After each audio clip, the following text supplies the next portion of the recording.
What does it mean when someone is transparent? What's that? You see through, right? Do you think that I'm open? Do you think I'm going to try to hide something and bluff my way through? No, no. And I welcome other people to be transparent with me because I'm not here to judge. And if you are open with me, I will be able to serve you better. It's a lot like going to a shrink because you're depressed, and then you don't tell the shrink the deep, dark secret. And you talk about all these other things. And if you had just been transparent and told him that, you know, you really hate dark chocolate, and my mother keeps serving it to me. I don't know what it is right now. But, I mean, basically I'm a passive-aggressive person, and I know it. And rather than admit to you, I could have this big, oh, it's so nice to see you all here. It's so nice. Oh, you're having a hard time, and why don't you just go and sleep? Yeah, that's right. I'm really good at being a nice person, but I'm very judgmental, and that's something I'm working on. I also want to be transparent because I really find this stuff boring, first of all. And I think it's horrible that I have to teach you to do things that you will never do unless you become a math teacher. Matrices. I'm so happy to report to you that all that time you spent in Algebra 2, you don't need it. You don't need it, and you don't need it for this test either. What's that? That was Algebra 2 and geometry.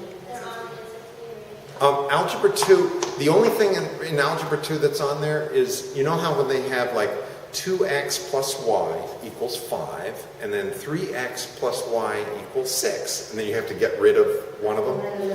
They might throw in a z, and that's Algebra 2. They basically take that and do it from geometry?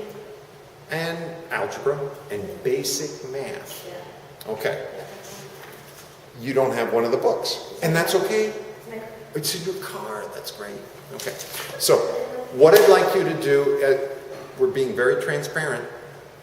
Mario is very skilled in language. He appreciates words that I just gloss over. I don't even know them.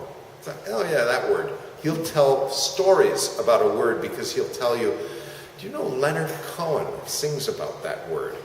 And then he spends 5 minutes talking. Oh my God. Your life will be bigger because of that, right?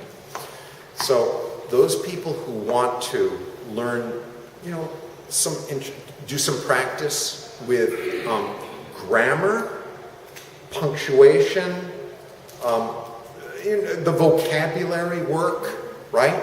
That kind of work. I'd like you to take, do we have at least 2 people who want to do that? Yeah.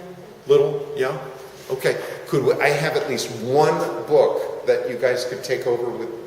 Oh, by the way, is anyone trying to resell this book later? No. So you're going to mark it? Yeah. Okay. Before we go any farther, what you're going to be doing with your book when you go over with Mario, when you see a question, this is particularly in math, but you can do it with the verbal as well. When you see a question that you can do very quickly in under 30 seconds, you put a check mark on it. You don't even have to do it. If you just look at it and say, I know how to do that, check, move on. You're going to be very efficient. Don't do every question, no. I want you to put question marks where you have no idea what the answer is. No idea at all. That's question marks. And then there's something in between. You figured out the answer, but it took you more than 30 seconds. You need to know a tip. So you put tip, or the word faster, please, or faster, whatever. Okay? For the people with books, that's what you're going to be doing. Now, you stay on this side if you want us to do some math with those. You go over with him and start exploring some of the